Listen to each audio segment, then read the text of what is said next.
Hey, what's up everybody from the Razer Academy? This is Dave from netcodesource.com, and in this video I'm going to be doing a guide and an outline for the map DE Inferno.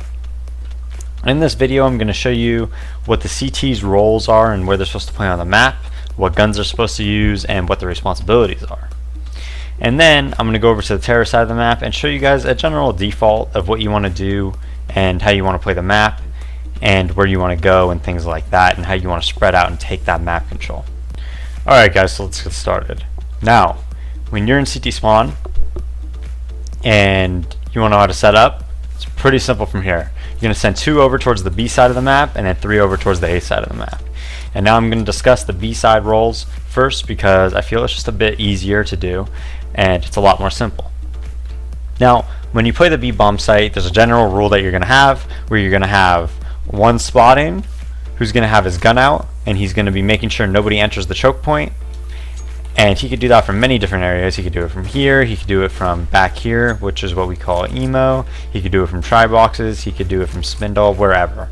But again, the general rule is that you always have one guy spotting with a gun out in his hand ready to shoot someone, and then one guy with a flash out either holding it like this or whatever.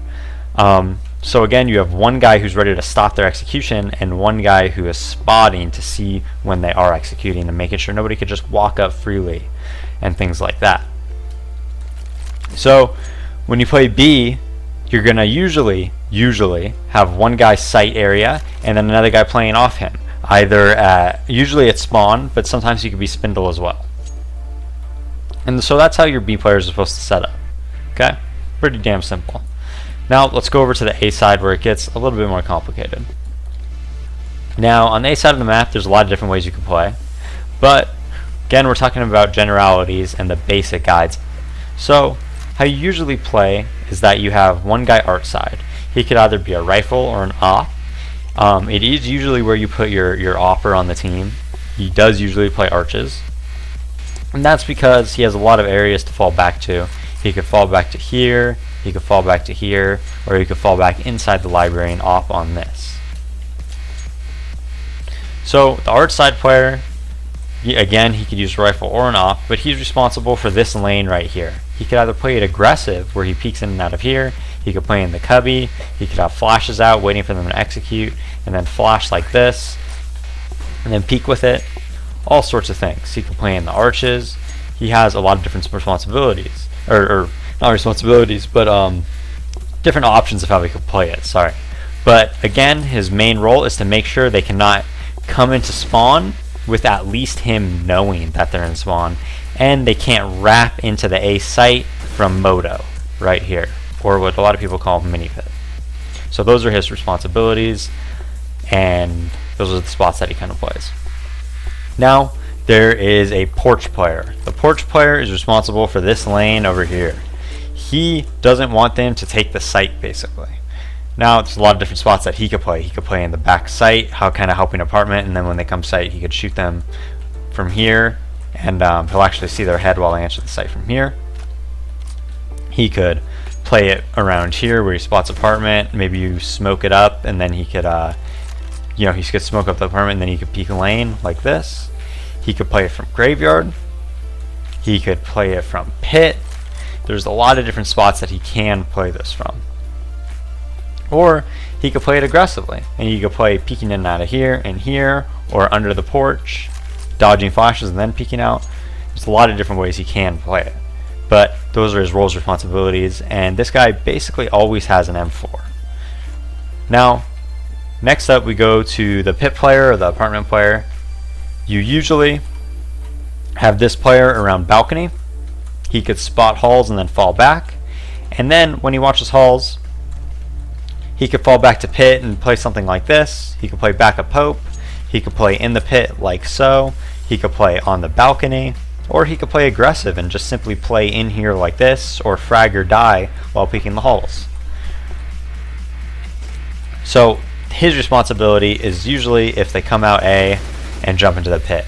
And the halls guy and the lane guy usually play together, and they kind of play off each other, and they kind of both watch each other's spots sometimes, and you play together. One has flashes out, one has his gun out spotting, and things like that.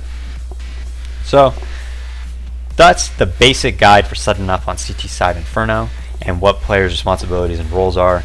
Now let's move over to T side. Alright guys, now that we went over what to do on CT side Inferno, let's go over T side Inferno. So for T side Inferno, when you come out of spawn, you're going to go through this choke point, and you're generally speaking going to have 3 players towards alt mid and 2 players towards T stairs. Now, the 2 players towards T stairs, one is going to hold for the middle push, and he's usually going to be your opper if you want to have an op on T side. It's fine if you do it with a rifler, but if he's rifling, he has to be a bit more passive and cautious about it.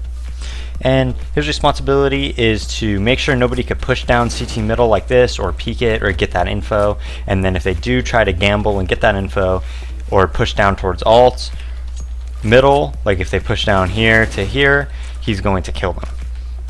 His next role is to help banana.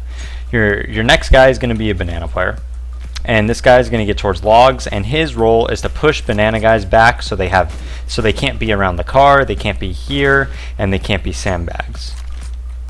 So the CTs basically can't get any information from here. That's his role. He wants to stop them from having any information by peeking down banana. And that's where the middle player comes in. If they start pushing CT side banana, and if he needs help, this middle player can help him very easily because he's right there.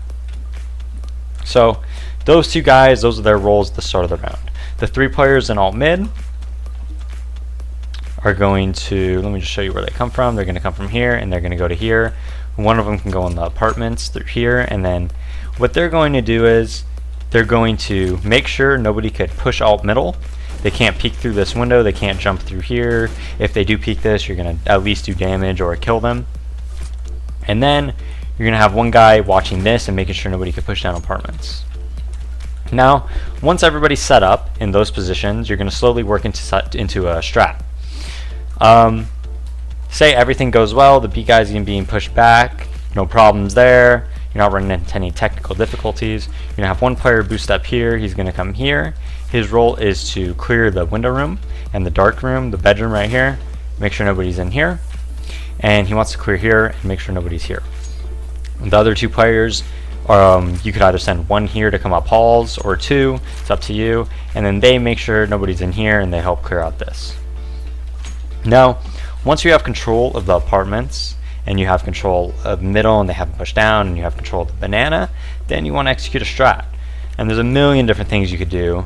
You could either smoke off the porch like so, and you could wrap, and then you could have people go porch and apartments late.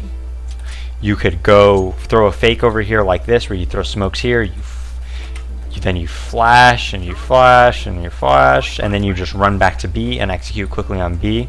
There's a lot of different things you could do on T side, but generally speaking, you're going to want to take these routes first, where you take the halls control, you take the banana control, you take the middle control, and then you decide what you want to do afterwards. Alright guys, well that's about that for this video.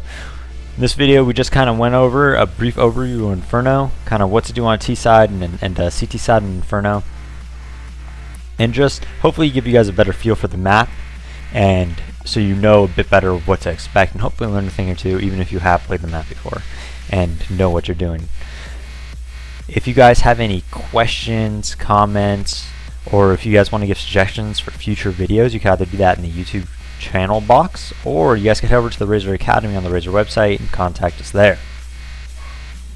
Now, we also have videos just like this on Dust 2, Train, and Nuke that you guys could check out. That might help you guys out. And we also have many other videos. You could just go to the YouTube channel on the Razer Academy and type in Netcode, and they should pop up.